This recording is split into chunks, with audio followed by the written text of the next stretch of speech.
Ellos guardan casi todo lo que necesitamos, desde condimentos hasta carga. Están hechos de acero, aluminio, papel y vidrio. Ellos protegen y conservan. Están bajo tierra y por encima de ella, y viajan por todo el mundo. Revolucionaron la civilización. Ahora verán los contenedores en Maravillas Modernas.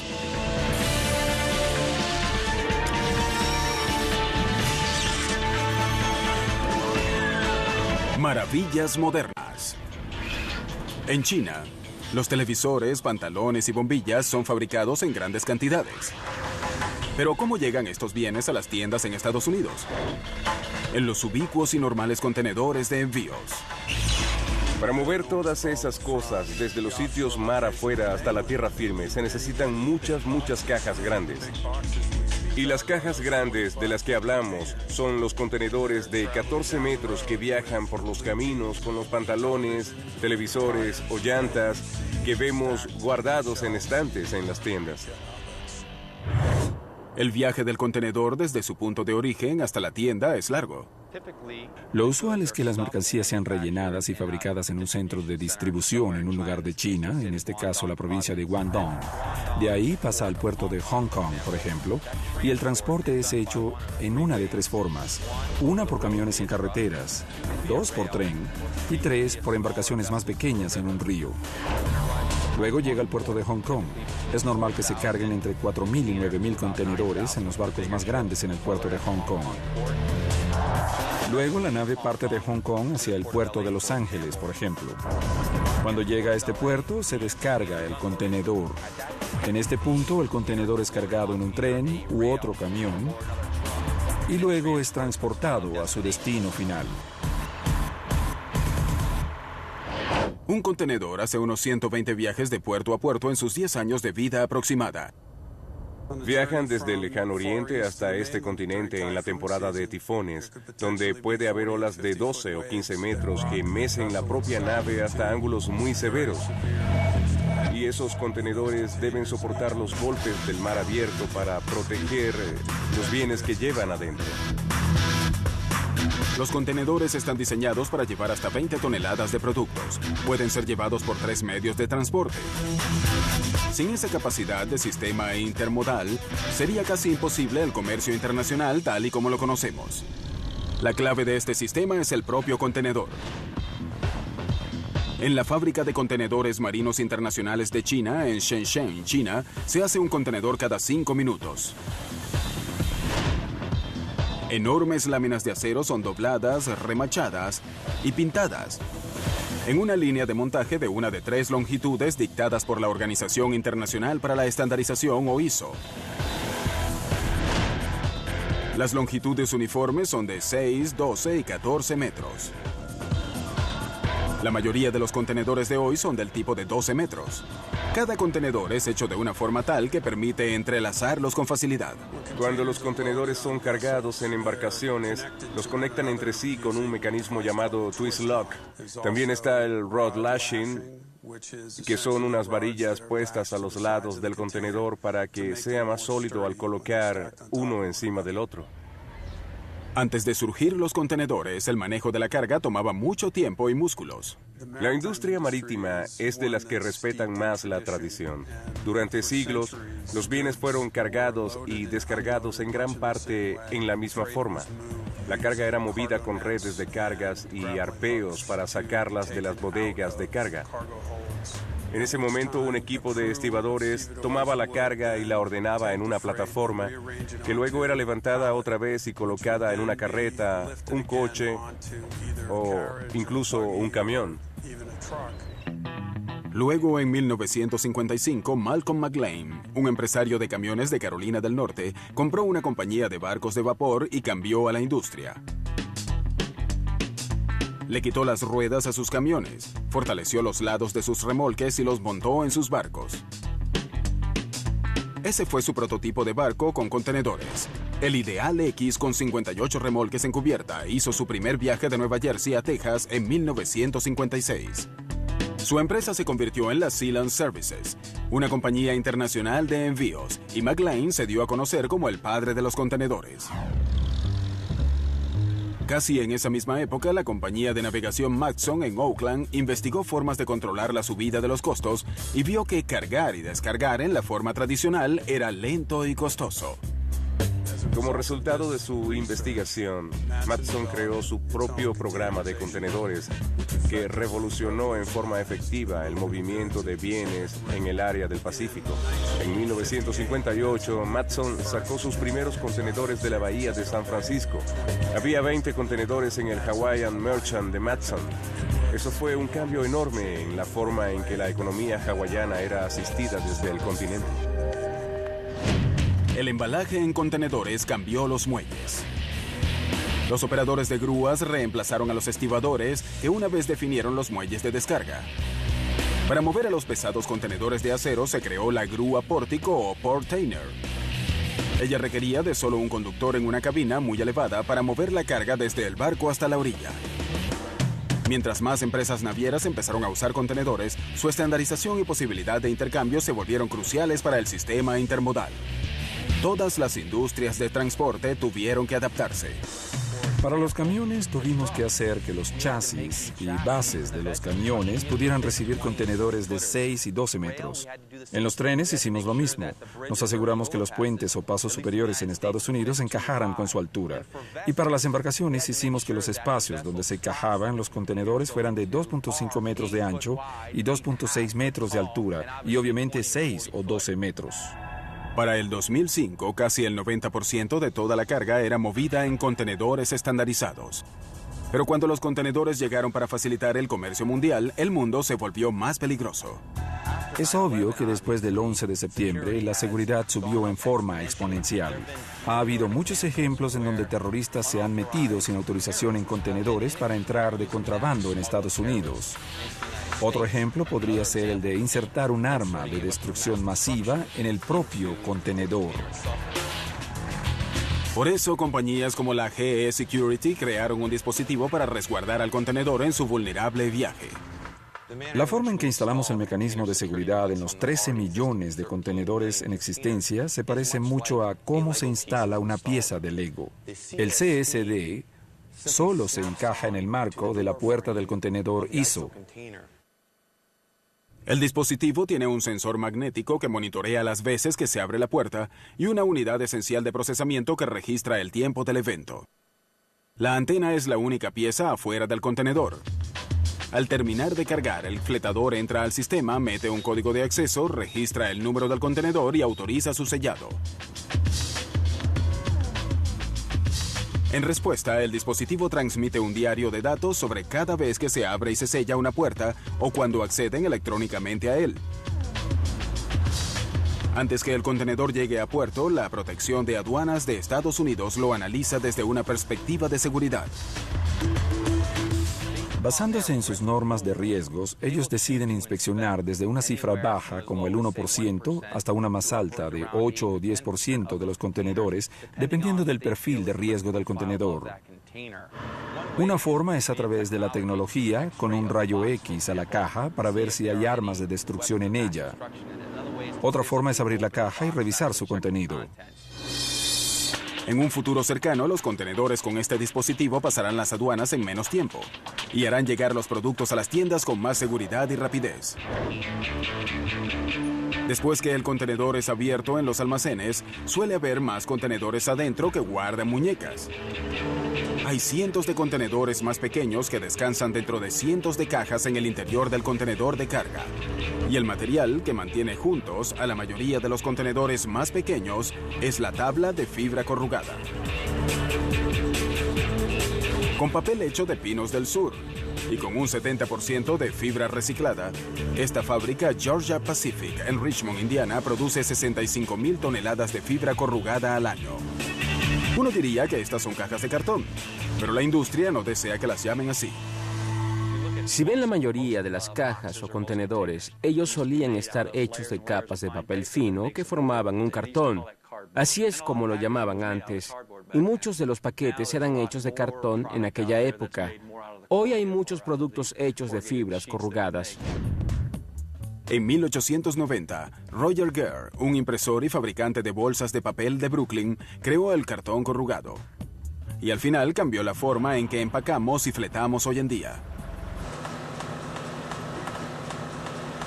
Las cajas corrugadas de hoy día son más fuertes y usan menos papel que las cajas de cartón. Las cajas que hacemos están hechas de 3 componentes.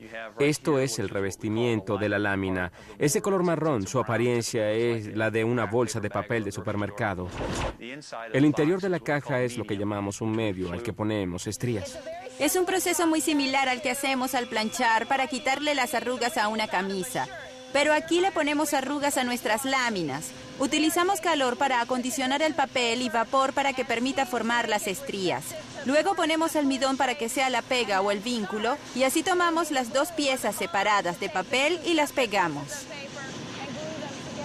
Así que se parece mucho a 2 conjuntos de engranajes que se juntan. El medio irá entre los 2 y será formado después en las estrías. Los arquitectos han sabido por miles de años que un arco con una curva adecuada es la forma más sólida de extender un espacio.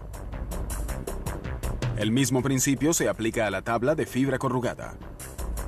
Los arcos en el medio corrugado, al fijarlos a la tabla de revestimiento, resisten el doblado y la presión de todas las direcciones.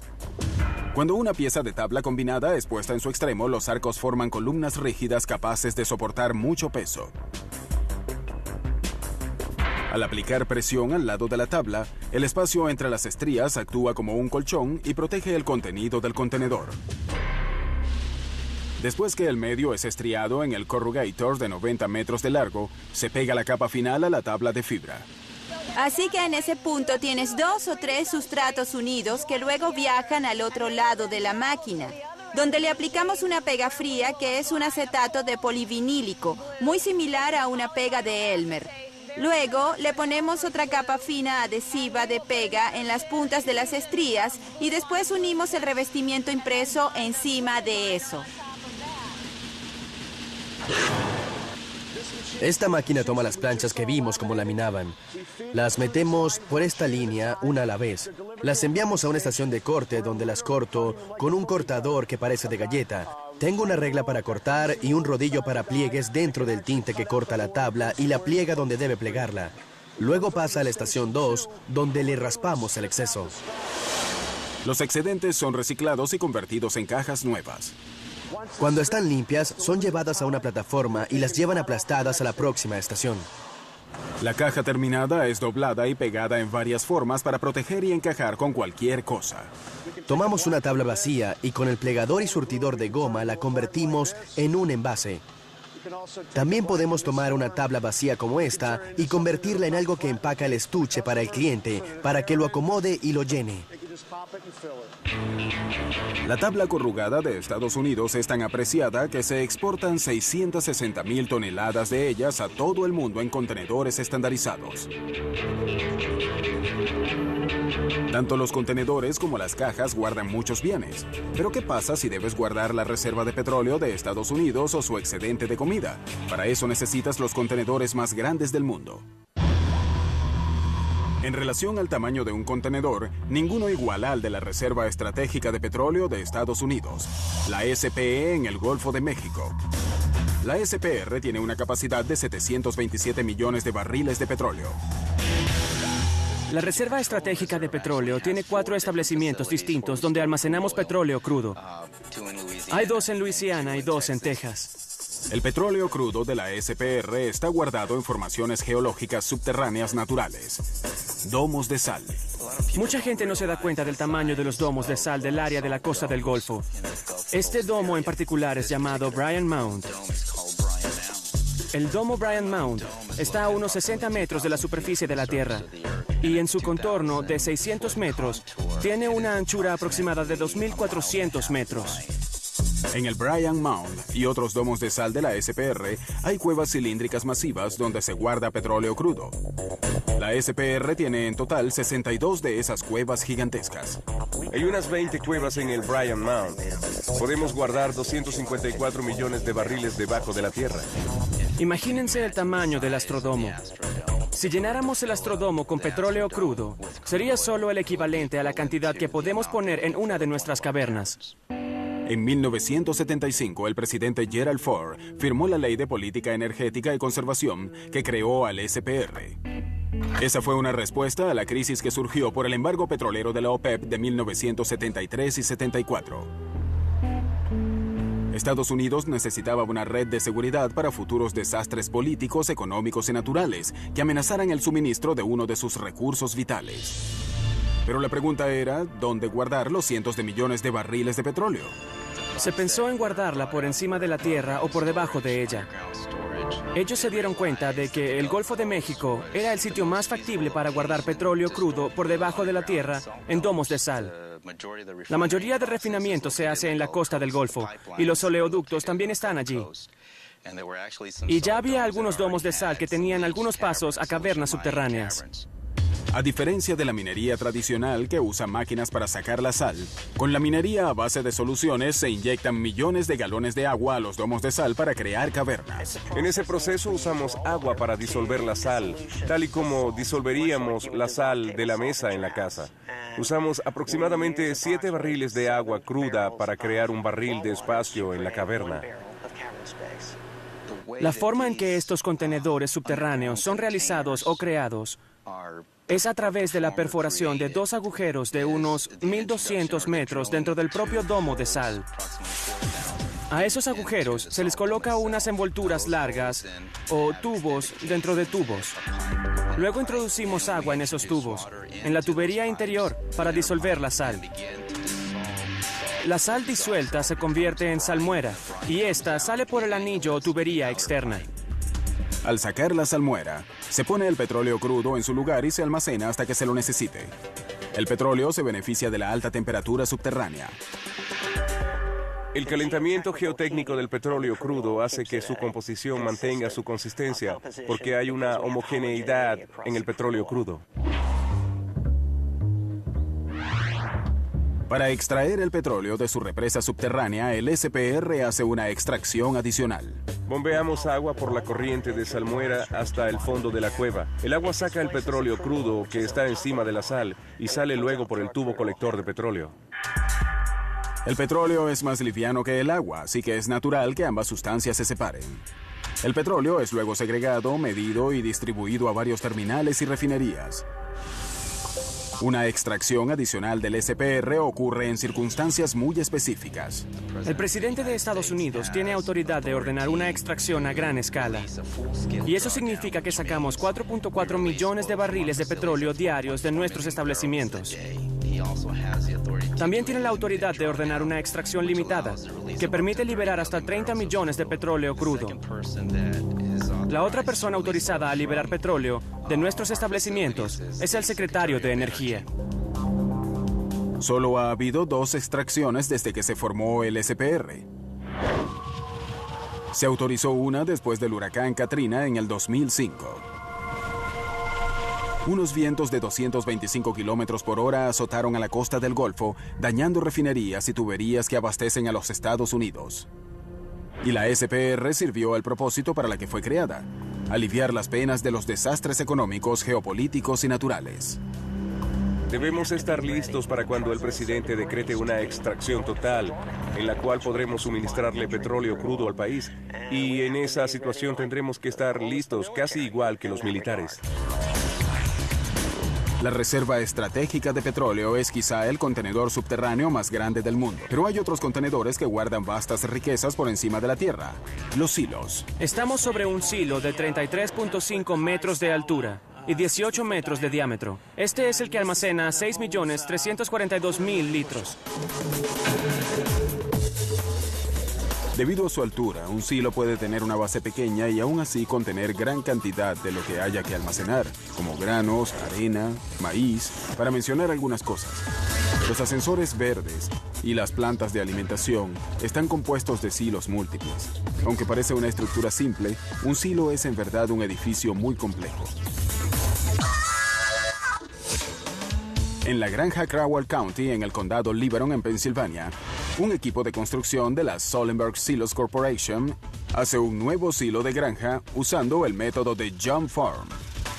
Si observan los moldes, verán que son de 1 metro de altura y hay 3 moldes de 1 metro en el concreto. Después que terminen de vaciar el concreto en un molde, los trabajadores los soltarán y los sacarán y los haremos saltar al siguiente nivel. Por eso se llama método de salto del molde. Para vaciar el concreto se requiere de precisión y rapidez. Él da vueltas continuamente en un vehículo para que el concreto llene el nivel del molde. No debe ponerlo todo en un solo sitio porque si no abultará los moldes. Por eso se llena todo en forma pareja. Soportes de barras de acero son colocados en el concreto. Los ingenieros diseñaron estos silos basándose en el material almacenado ahí.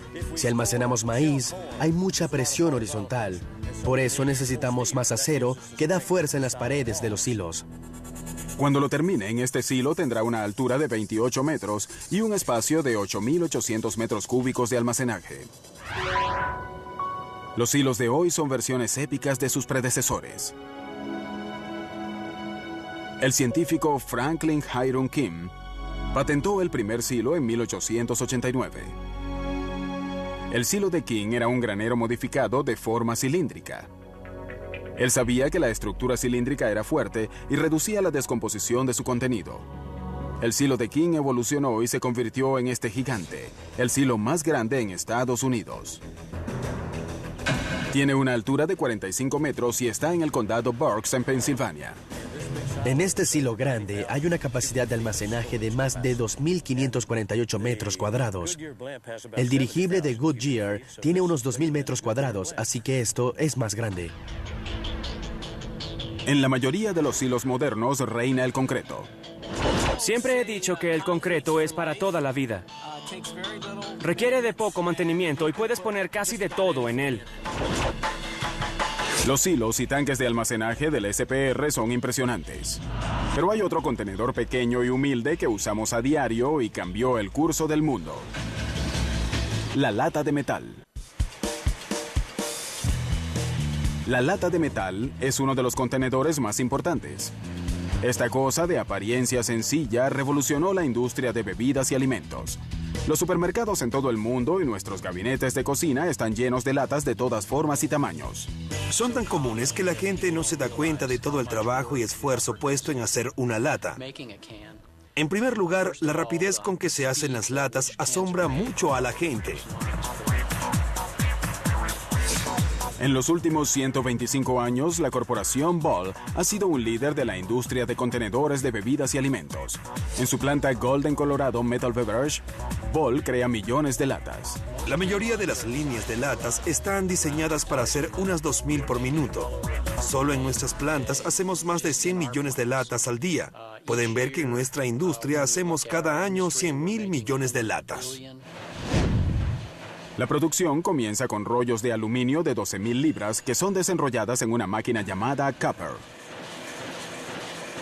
El Capper crea esta pieza de producto que es en realidad el primer proceso para hacer una lata de 2 piezas.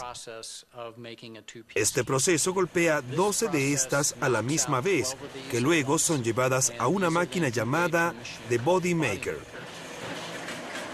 El Body Maker mete un molde de acero en la copa que extiende el aluminio. Aquí pueden ver que está sin recortar, está un poco tosca arriba. Antes que la lata salga del Body Maker, su tope es cortado hasta su tamaño estándar y se crea un domo de presión. Aquí está el domo de presión que resiste la carbonatación y evita que la lata se abulte. Esta lata es recortada para que tenga su acabado de fábrica. Y así cada una tiene este lindo tamaño recortado y todas son iguales después de este punto. Después, cada lata va a un sistema de lavadoras y secadoras que producen contenedores limpios listos para su próxima fase, la impresora. La impresora es la máquina que fija el ritmo de la línea de latas. Aumenta su velocidad o la baja y el resto de la línea de latas debe portarse de la misma forma. La impresora usa 8 colores para diseñar etiquetas. Luego, un barniz fino cubre el trabajo de arte. Desde aquí, las latas entran a un horno que hornea y fija la tinta y el barniz. Esa lata va después desde ese horno a lo que llamamos las máquinas de rociado interno. Ellas rocían el interior de la lata con una capa que también es horneada después, así que no está expuesta a ningún metal. En cada fase de la línea de producción, las latas deben ser perfectas, o si no las descartan y reciclan. El paso final antes del envío es crear un cuello y una pestaña a la lata. Le ponemos un cuello y una pestaña a la lata. El cuello y la pestaña le dan mucha fuerza y la preparan para el final, que viene después que la lata es llenada con el producto. Al llegar al final, esta pestaña es enrollada en lo que llamamos una doble costura, que le da un sello hermético. El producto es preservado en forma perfecta de la luz y oxígeno y nada se sale de la lata hasta que la abres. Las latas son luego alineadas en plataformas y marcadas para su transporte y las llevan a un almacén donde esperan a que las envíen. Pero la fabricación de contenedores de alimentos no fue siempre tan rápida o dinámica. El origen del contenedor esterilizado puede ser rastreado hasta un general del siglo XVIII, Napoleón Bonaparte. En 1795, cuando Napoleón trataba de conquistar Europa, tuvo muchas dificultades para obtener la comida para sus ejércitos. Él recurrió al gobierno, que empezó un concurso para crear un sistema de alimentación que hiciera alimentos imperecederos. Un tipo llamado Nicolas Appert tomó ese proyecto en 1795. Nicolas Appert tardó casi 15 años, pero triunfó. Él cocinó parcialmente la comida, la puso en un contenedor de vidrio, lo encorchó y lo hirvió. El inglés Peter Durand tuvo una idea distinta. Trabajó con metal en lugar de vidrio a comienzos del siglo XIX. A él se le ocurrió una forma de usar metal en lugar de vidrio con el mismo proceso, básicamente.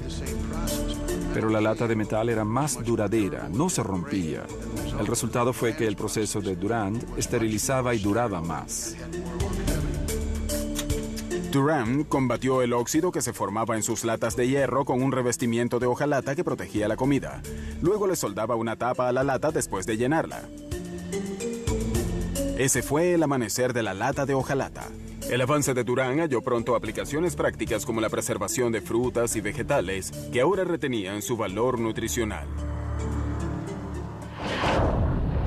El escorbuto, que acabó con muchos marinos ingleses, se acabó.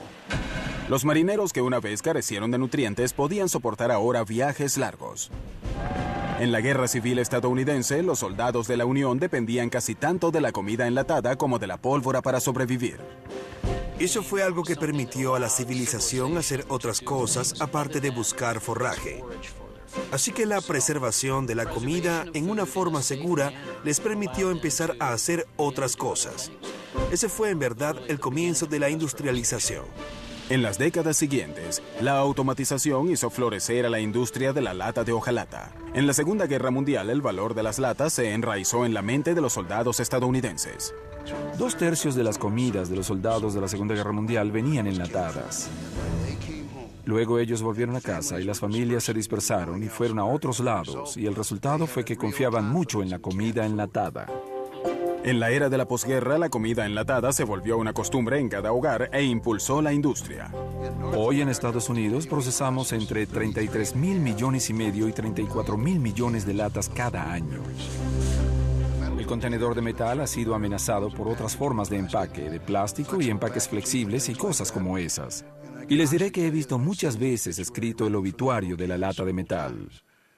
Pero al final el contenedor de metal seguirá sobreviviendo.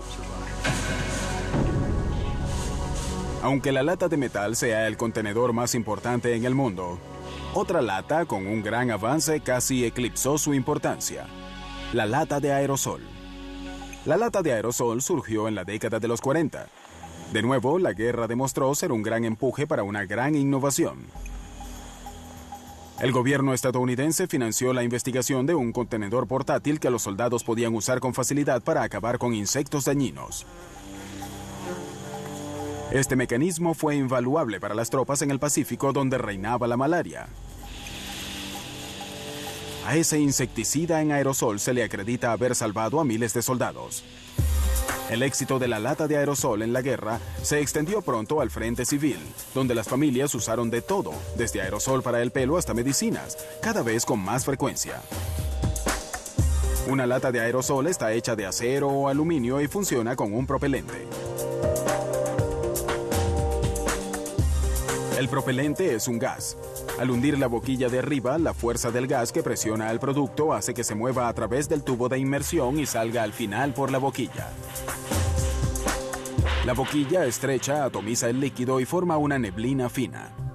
Las primeras latas de aerosol usaron gas liquidificado que contenía clorofluorocarburo, o CFC.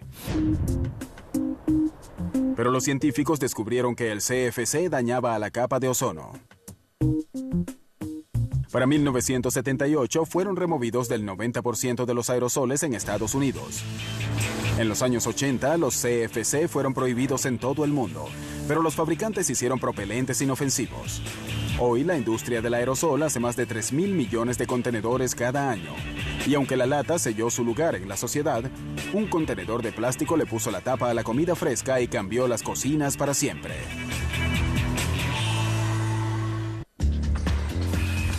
En los Estados Unidos se hacen 36.000 millones de contenedores de vidrio por año.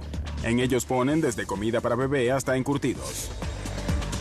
En la fábrica OE en Burbank, California, se hace 1 millón de botellas por día. El proceso de manufacturación de 6 pasos empieza con la materia prima. Esta es la instalación de la casa de materiales. Como pueden ver, hay muchos silos aquí donde guardamos la materia prima.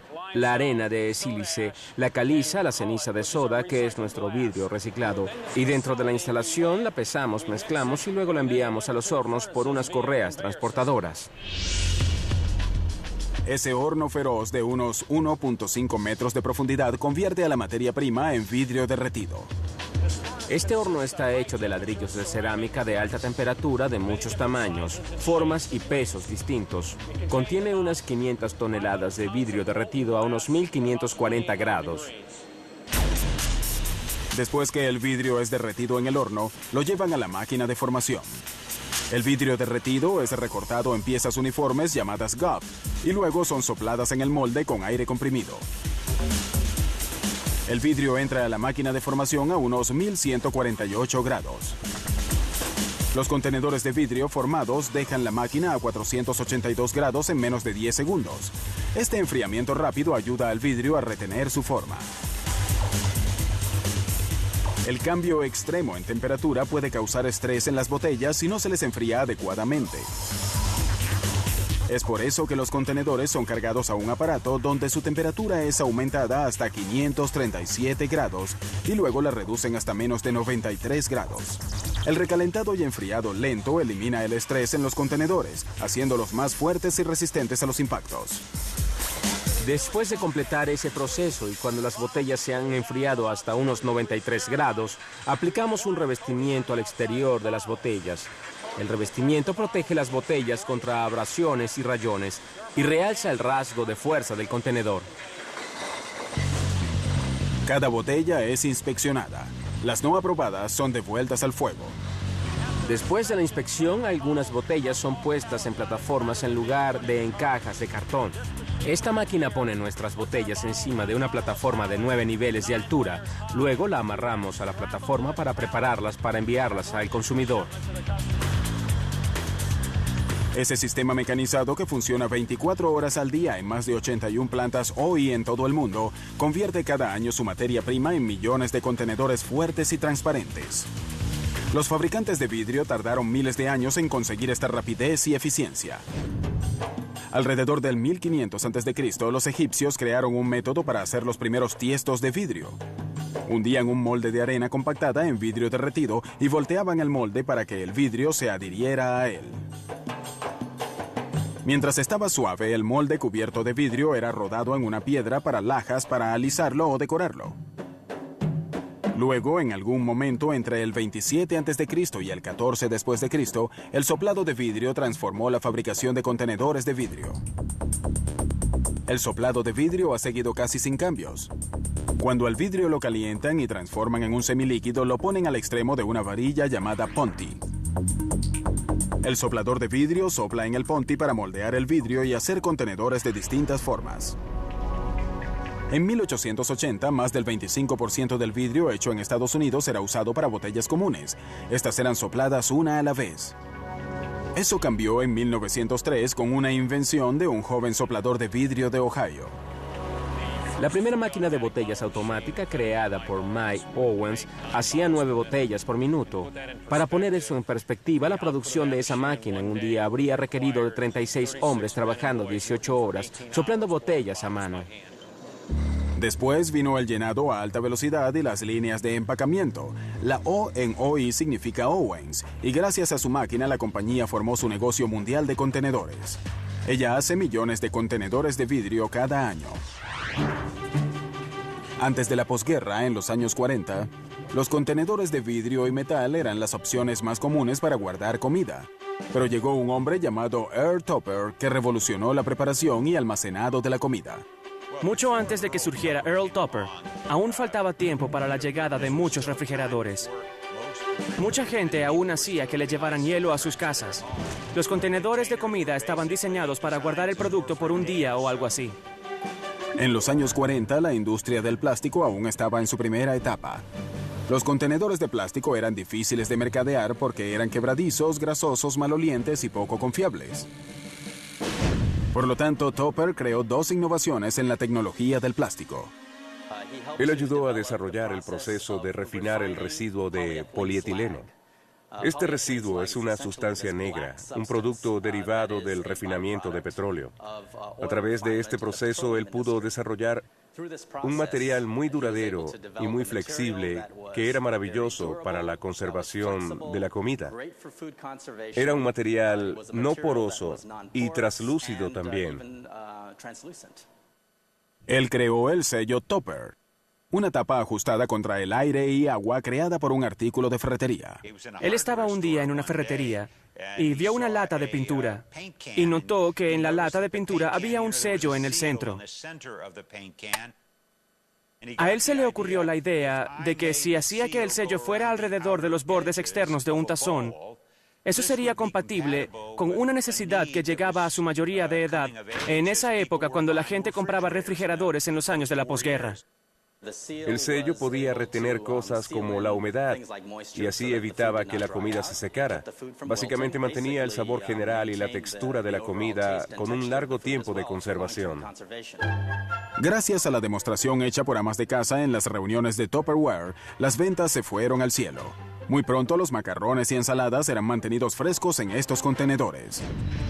La Tupperware y otros fabricantes tuvieron que crear una nueva tecnología en los años 70 cuando surgió el horno de microondas. Pero el contenedor de cenas precocinadas fue el que tuvo que cambiar más. La bandeja de aluminio y el horno de microondas no se llevan bien juntos. En la cavidad del horno no había nada para absorber la energía de microondas.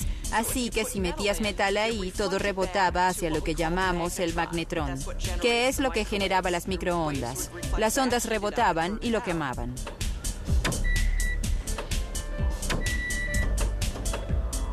En 1986 salieron los envases de cartón y de plástico a salvo en el microondas. Hoy se venden anualmente unas 2.000 millones de comidas en envases de microondas en Estados Unidos.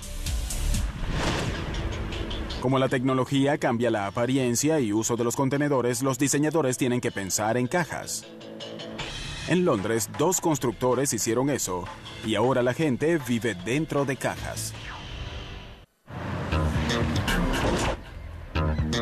Hay suficientes contenedores de envíos en nuestro planeta como para hacer una pared doble de 2 metros de altura alrededor del Ecuador. Un grupo visionario de diseñadores halló una segunda vida para los contenedores que completaron sus viajes por mar. Eldon Scott y Eric Reynolds, de la Urban Space Management, hicieron la Container City, en el corazón del área de los muelles de Londres. La Container City parece unas piezas de Lego de color rojo, anaranjado y amarillo, colocados unos encima de los otros en un estilo de apariencia casual. Ellos tienen unos balcones pequeños que también están hechos de contenedores y un cercado en el frente. El destino final del contenedor es el vertedero de chatarra. Pero estos fueron destinados para cosas más grandes. La forma más barata de construcción es una caja ya existente. Y eso es lo que es un contenedor. Cuando lo compras, el contenedor te lo suministra todo. Tiene el piso, las paredes y el techo. Además, son muy fuertes. Los puedes poner en arreglos muy modernos. Scott y Reynolds convirtieron los contenedores grandes en espacios cómodos donde vivir y trabajar. Cuando la gente oye que vives en un contenedor, piensan que vives en una caja de hojalata horrible. Ellos dicen, viene el invierno y pasarás frío. ¿No es así? Los contenedores están aislados. Tienen electricidad y agua corriente. Son muy civilizados. Para mantener los costos bajos, los arquitectos usan 100% material reciclado. Un contenedor estándar internacional es justo eso. Tiene el mismo tamaño con una diferencia de milímetros en las esquinas, porque todas esas esquinas van juntas. Así que, por supuesto, es maravilloso construir con ellos, porque no tienes el problema de los ladrillos o bloques que vienen en tamaños un poco distintos y debes compensar las diferencias con cemento. Pero los contenedores son perfectos, así que puedes comprarlos donde sea y funcionarán. 5 meses tardó la construcción de Container City One, que se inauguró en mayo de 2001 y ofreció 12 estudios de trabajo.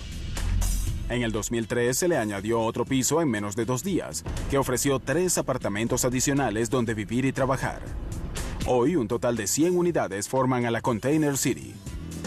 Había suficiente demanda y de nuevo esto prueba que estos contenedores están diseñados para apilar cosas. Ellos literalmente caen uno encima del otro y ponemos otro piso sobre ellos. El tamaño de un contenedor es de 28 metros cuadrados y su alquiler mensual oscila entre $80 y $140. El éxito de Container City hizo surgir otros edificios de contenedores para escuelas, hospitales y centros deportivos. Nos hallamos en forma accidental dirigiendo un negocio haciendo estas cosas. Al principio era solo para nosotros. La Urban Space Management se volvió internacional con sus contenedores habitables. Los venden en Sudamérica, Pakistán y Australia. Sin embargo, podrían tener competencia en Australia. Allí, el arquitecto Sean Gottsell convierte a los contenedores de envíos en viviendas de emergencia para gente desalojada por desastres como el huracán Katrina. Su concepto, llamado Future Shack, está hecho para ser producido en masa y es económico y fácil de enviar y almacenar. Las cabañas son independientes y pueden ser erigidas en 24 horas. Su interior está alineado con madera contrachapada que contiene muebles empotrados. También hay una pared divisoria que tiene las cañerías. Gottsell le añadió solo unos cambios externos. Varias estrías adicionales para asegurar la estructura a una base. Como entrada usa una abertura movida arriba con bisagras y tiene varios paneles en el techo para ventilarla. A pesar de las alteraciones, la cabaña mantiene su capacidad de navegar y ser enviada a cualquier parte del mundo, al igual que su predecesor no modificado. Los arquitectos y planificadores urbanos de todo el mundo toman nota de estas ideas modulares. Hogares, oficinas, estudios e infraestructura vial quizás sea enviada a un vecindario cerca de usted. Después de todo, un contenedor bueno nunca pasa de moda.